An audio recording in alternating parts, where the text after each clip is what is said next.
জবাব কিন্তু আগামী দিনে মানুষই দেবে। আমার বলার বিষয়, এতদিন এই সরকার চলছে, একবারের জন্য তাদের মুখে শুনলেন যে এসআইআর নিয়ে যে 27 লক্ষ মানুষ আতঙ্কে আছে, নাম কাটা গিয়েছে, তাদের নাম যাতে দ্রুততার সাথে উঠে আমরা একটু তার জন্য তদারকি করব? একবারও শুনলেন না। প্রধান বিরোধী দল তৃণমূল কংগ্রেসের, তারা এসআইআর নিয়ে একটাও রা পর্যন্ত কাটলো না, একটাও শব্দ খরচ করলো না। সেই আইএসএফ, আপনার আমার দল, আমরাই রাজ্যের রাজধানীতে রাজপথে নেমে প্রতিবাদ করলাম এবং নির্বাচন কমিশনের ওয়েস্ট বেঙ্গল চ্যাপ্টারের যিনি চিফ ইলেকট্রাল অফিসার আছেন তাকে ডেপুটেশন দিতে গিয়েছিলাম। তিনি না থাকার ফলে অ্যাডিশনাল চিফ ইলেকট্রাল অফিসারকে আমরা ডেপুটেশন জমা করলাম। আমরা যে ডেপুটেশন জমা করেছি তার মধ্যে উল্লেখ আছে দ্রুততার সাথে এই 27 লক্ষ মানুষের যে ডিলিট হয়েছে, অর্থাৎ যে ট্রাইব্যুনালে মামলা হয়েছে, নিষ্পত্তি করে নাম তুলতে হবে, যেটা আপনারা আজকে আতঙ্কে আছেন অনেকে। আমাদের যে ডিমান্ড আছে, নতুন করে তাদেরকে আর হয়রানি করা যাবে না, পেরেশানি করা যাবে না, আতঙ্কিত করা যাবে না। কথা বলে দেখলাম যেটা যেটু স্লো গতিতে হচ্ছে, একদম স্লো গতিতে হচ্ছে। আমরা স্পিড আপ, দ্রুততার সাথে এই 27 লক্ষ নাম যে মামলা চলছে, অর্থাৎ ট্রাইব্যুনালে যেটা হচ্ছে বিচারাধীন, সেটা বিচার প্রক্রিয়া নিষ্পত্তি করে নাম তুলতে হবে দাবি করেছি। এবং এটাও বলেছি, ওরা উত্তর দিতে পারেনি, কিন্তু আমরা প্রস্তাব রেখেছি একটা নির্দিষ্ট টাইম ফ্রেম করা হোক, এই টাইমের মধ্যে এই কেসগুলো সলভ করতে হবে।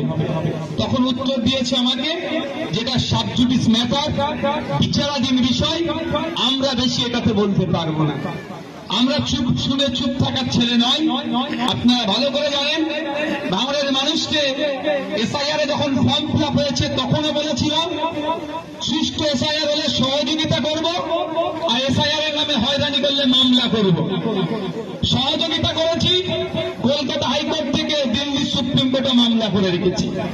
আর যারা আজকে কি হবে না হবে, নাম উঠবে কি উঠবে না ভয় পাচ্ছেন, তাদেরকে একটু শুনিয়ে রেখে যায় যে আপনাদের জন্য এই সামার ভ্যাকেশনের ছুটির শেষে আমরা উকিলের সাথে কথা বলছি, পরামর্শ করছি, প্রয়োজনে সুপ্রিম কোর্টে গিয়ে আমরা আবেদন করব যে এই 27 লক্ষ কেসকে একটা টাইম করে দেওয়া হোক, এই টাইমের মধ্যে নিষ্পত্তি করতে হবে। অর্থাৎ নাহলে 2027 সাল, 28 সাল, 50 সাল হয়তো শেষ হবে, ততদিন নয়, একটা নির্দিষ্ট টাইম করে দেন, যার টাইমের মধ্যে এই কেসগুলো নিষ্পত্তি হয়।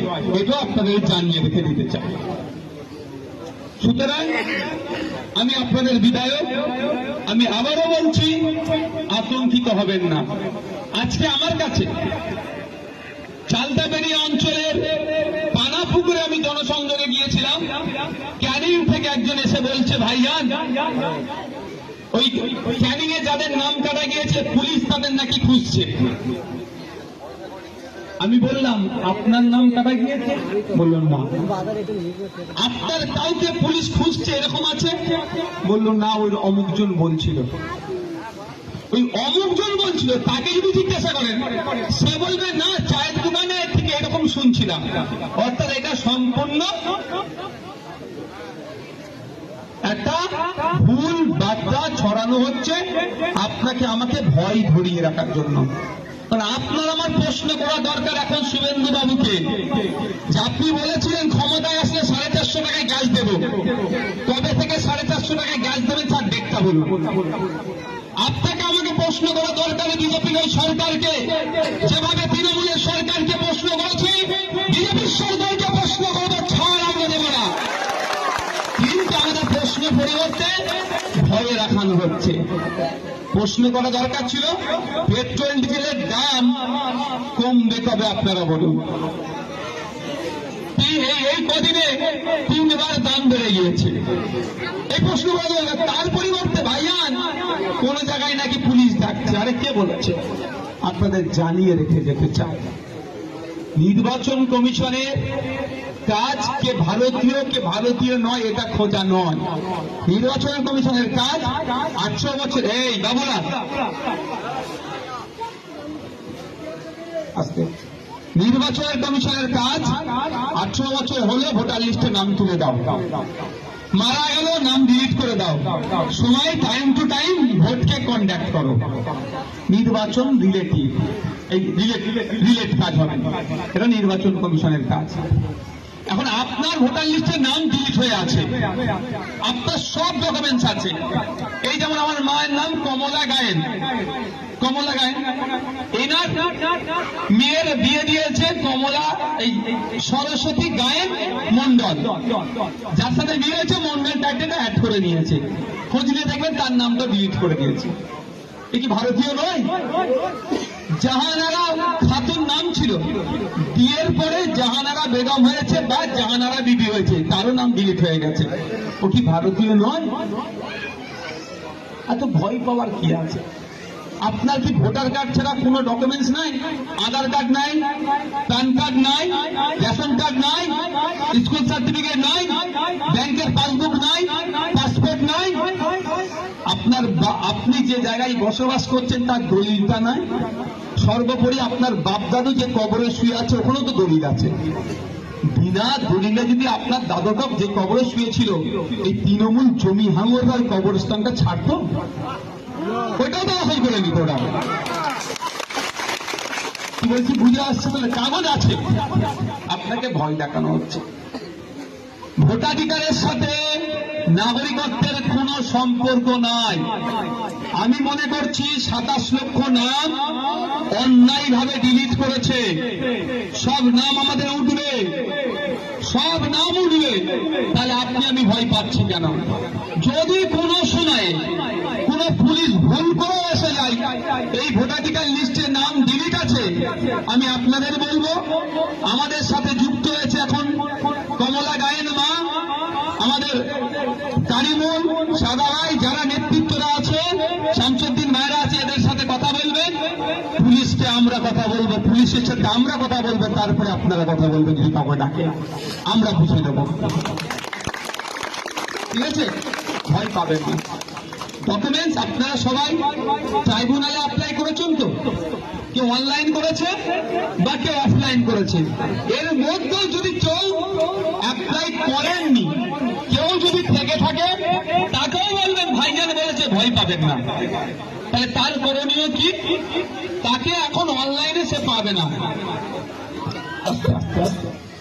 তাকে এখন অনলাইনে সাইবার ক্যাফে গিয়ে আপনি পাবেন না অ্যাপ্লাই করতে। তাহলে কি করতে হবে? তাকে এখন হার্ড কপি জমা দিতে হবে। কোথায়? ডিএম এর কাছে, ডিস্ট্রিক্ট ম্যাজিস্ট্রেটের কাছে। তাকে দরখাস্ত লিখে জমা করতে হবে। ডিস্ট্রিক্ট ম্যাজিস্ট্রেট তার নিজস্ব পাওয়ারে, ডিস্ট্রিক্ট ইলেকট্রাল অফিসার তার নিজস্ব পাওয়ারে কি করবে? ট্রাইব্যুনালে পাঠিয়ে দেবে। এবার সমস্যা হচ্ছে কি জানেন? যে জাজেসরা এটা দেখছে, আমার মন বলছে এটা হয়তো কম দেখছে, তাহলে স্লো হচ্ছে। আমরা যদি সুপ্রিম কোর্টে গিয়ে এই অর্ডারটা বার করে আনতে পারি যে আগামী 6 মাসের মধ্যে বা 3 মাসের মধ্যে এই কেসগুলো কমপ্লিট করতে হবে, তাহলে তারা কি হবে? বেশি বেশি করে হয়তো দেখবে। আমার মন বলছে এটা, কি হচ্ছে তো বলতে পারবো না। তাই আপনাদের তাহলে 2 থেকে 3টে কথা বললাম। প্রথম কথা, ভোটার লিস্টের নাম ডিলিট হয়েছে মানে নয় যে আপনি ভারতীয় নয়, এইরকম ব্যাপার নয়। দ্বিতীয় হচ্ছে কথা, যদি কেউ এখন অ্যাপ্লাই করতে ভুলে যায়, তাদের হচ্ছে অ্যাপ্লাই করার জায়গা আছে কোথায়? ডিস্ট্রিক্ট ম্যাজিস্ট্রেটের কাছে, ডিএম অফিসে।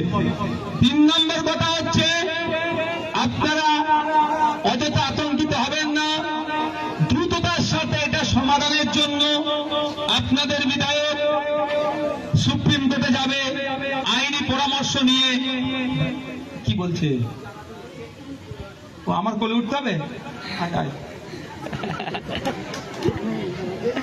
তোর বাপের এক জ্বালা, তোর এক জ্বালা, কত সহ্য করবো রে।